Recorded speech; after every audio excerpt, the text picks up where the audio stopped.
Star news Marathi, नवे पाऊल नवी दिशा।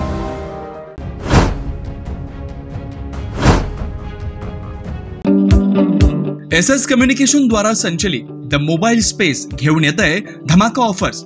आयफोन सह सर्व प्रकारच्या नामवंत कंपन्यांचे अँड्रॉइड फोन खरेदी करा आणि प्रत्येक मोबाईल खरेदीवर मिळवा हमखास भेटवस्तू आणि सोबत मिळवा 2 वर्षांची वॉरंटी। एवढंच नव्हे तर ब्रँडेड मोबाईलवर 30% डिस्काउंट, ॲक्सेसरीजवर तब्बल 70% मोठा डिस्काउंट। शिवाय आमच्याकडे अत्याधुनिक पद्धतीने मोबाईल दुरुस्ती देखील उपलब्ध। या धमाकेदार ऑफरचा लाभ घेण्यासाठी द मोबाईल स्पेस या शोरूमला आजच भेट द्या।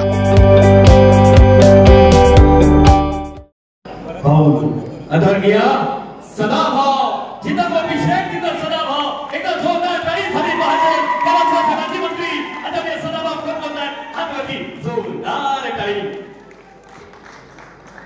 त्यांना भूक लागली या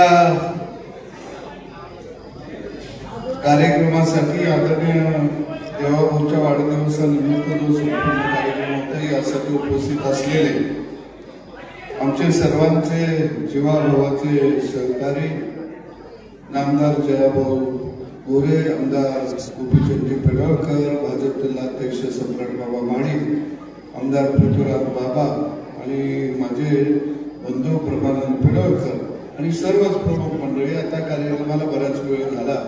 जपलेल्या शेतकरी भावांनो, तरुण मित्रांनो, माता भगिनी आणि पत्रकार बंधू, आज संपूर्ण महाराष्ट्रामध्ये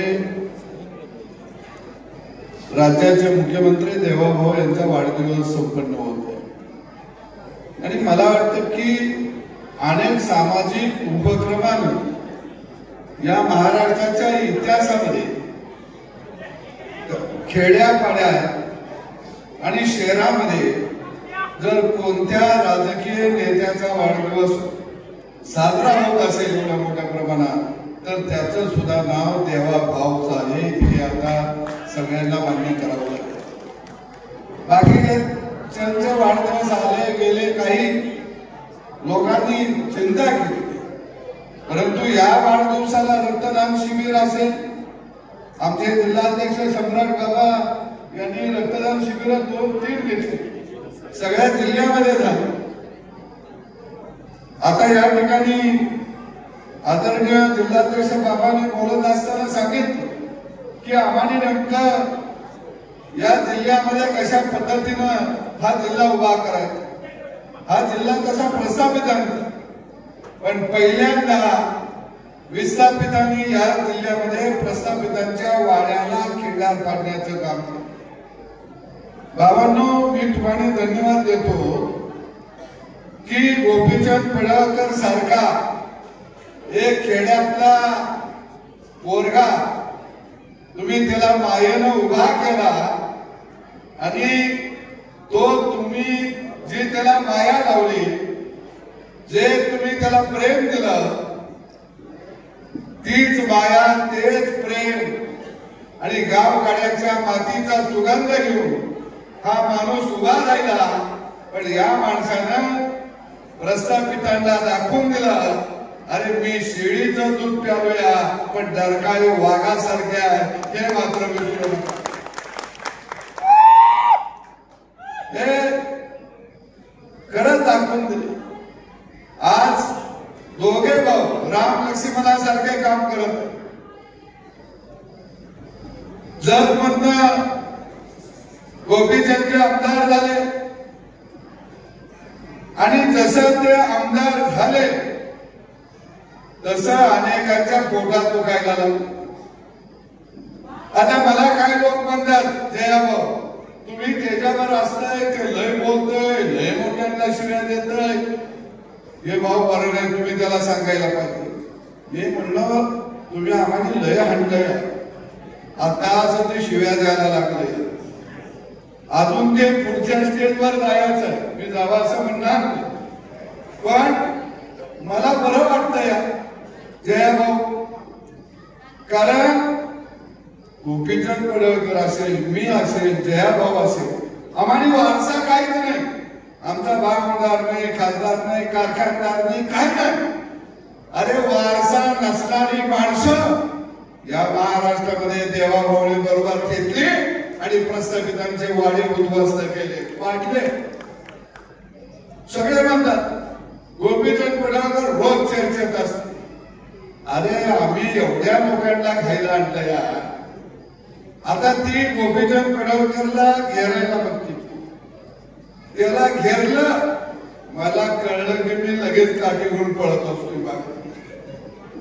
आता परवा सगळ्या चर्चा चालत मला काय म्हटलं, ते लय वाईट शिवाय देते, आई वर्ण शिवाय देते. अरे म्हणलं ही गावाकडची भाषा आहे. पारावर आम्ही या शिव्या रोजच लिहितोया, तुम्हाला पहिल्यांदा ऐकायला मिळाल्या त्या. अजून खऱ्या शिव्या आमच्या खिशात नाही, त्या बाहेर काढल्या तर तुम्ही तुम्हाला दाखवणार नाही. पण काही असू नये, बाजार निघाला. मुंबईत जाऊन सुद्धा सांगितलं, या हमारा चलता है, आपका नहीं चलता, हे बरोबर दाखवलं. आडवाड आडवा आलं, मी नाव घेतलं नाही, आडवाड म्हटलो नाही, तुम्ही आणि काहीतरी बुच्चीला. अरे हे म्हणतात यांना सत्तेचा मान झाला. अरे 50 वर्ष सत्तेचा मान तुम्हाला आलेला होता आणि तो सत्तेचा मान खानापूर आटपाडीतला एक तरुण पोरगा उतरत होता. हा खऱ्या अर्थानं इतिहास लिहिणारा. जयाभाऊ मंत्री झाल्याबरोबर भाऊच्या सगळीकडे जागे झालं. जागे कोण झाली? जे 50 वर्ष सत्तेत होती ते सगळे चक्रव्यूह करायला लागले. सगळ्यांनी घेरायचा प्रयत्न केला. अरे जया भाऊ असं, गोपीचंद असं, मी असं, आम्ही पहिलंच फटकाय, आमचा काय फाडणार आहे. पण तुमचं आम्ही जर फाडायला लागलो ना तर तुम्हाला तोंड दाखवायला जागा राहणार नाही. तोंड दाखवायला. आणि म्हणून इथं जमलेल्या सगळ्या शेतकरी भावांना, माय माऊलीला सांगतो की गोपीचंद पडळकर हा एकटा नाही. या महाराष्ट्रातला बहुजन समाज हा गोपीचंद पडळकर यांच्या खांद्याला खांदा लावून उभा आहे. आता काही लोकांना वाईट वाटत असेल, ते लई कोण सोडायला लागले. अरे तुम्ही 50 वर्ष सोडलं, आता खमक्या कुठेतरी उभा राहिला, तुम्हाला सडेतोड उत्तर द्याला. आणि म्हणून निश्चित मी गोपीचंदला धन्यवाद देतो. रात्र दिवस धावणारा एक युवा नेतृत्व या महाराष्ट्रामध्ये बहुजन समाजाचं आलं. आमच्या बरोबर आदरणीय भाऊ जे खांद्याला खांदा लावून उभा आहे. आमचं तर तिघ चौघ आहे. आम्ही असा सुगाव कुठं काय लागला की आम्ही लगेच हातात हात घालतो. अरे कुणाला आता मी बातमी ऐकली भाऊ, 2 दिवस चालल्या, 6 मंत्र्यांच्या विकेट उडणार. या आताच्या कलियुगातल्या संजयला स्वप्न पडलं. तो काही महाभारतातला नाही. मला एक कार्यकर्ता आला आणि म्हणला सकाळी भाऊ उठ, 6 मंत्र्यांच्या विकेट पडणार. आणि म्हटलं तो ऐकलंच कुठं? म्हणला टीव्हीवर. मी म्हणलो बहुतेक संजय राऊत आता कोमोडवर बसूनच मुलाखत देते का काय. 6:30 वाजलेले होते. अरे हे सरकार भक्कम आहे. हे सरकार या राज्याला विकासात्मक पुढे घेऊन जात आहे. देवाभाऊच्या नेतृत्वाखाली हे सरकार समाजासाठी रात्रंदिवस काम करत आहे. तुम्ही कितीही देव पाण्यात घातलं तरी सुद्धा तुमच्या तोंडाला आता यश येणार नाही. तर मी ऐकलंय त्यावेळी संजय राऊत म्हणायचे आम्ही 25 वर्ष सत्तेवर राहणार. अरे 25 महिने तू राहू शकणार नाहीस. आणि म्हणून मला खात्री आहे की देवाभाऊचं सरकार मी 25 म्हणणार नाही, पण पुढच्या वेळी सुद्धा देवाभाऊचं सरकार या महाराष्ट्रामध्ये सत्तेवरती असणार. आम्हाला अभिमान आहे त्या सरकारमध्ये. एक बहुजन समाजातला 18 पगड जातीतला एक सामान्य व्यक्ती आज तिथं मंत्री म्हणून आज त्या सरकारमध्ये काम करत आहे. सातारा जिल्ह्यामध्ये अनेक प्रस्थापितांना जया भाऊला घेरण्याचा प्रयत्न केला, पण एक सामान्य कुटुंबातलं पोरगा, दुष्काळ पट्ट्यातलं पोरगा नुसतं मंत्री झालं नाही तर ग्राम विकास खात्याचं मंत्री झालं.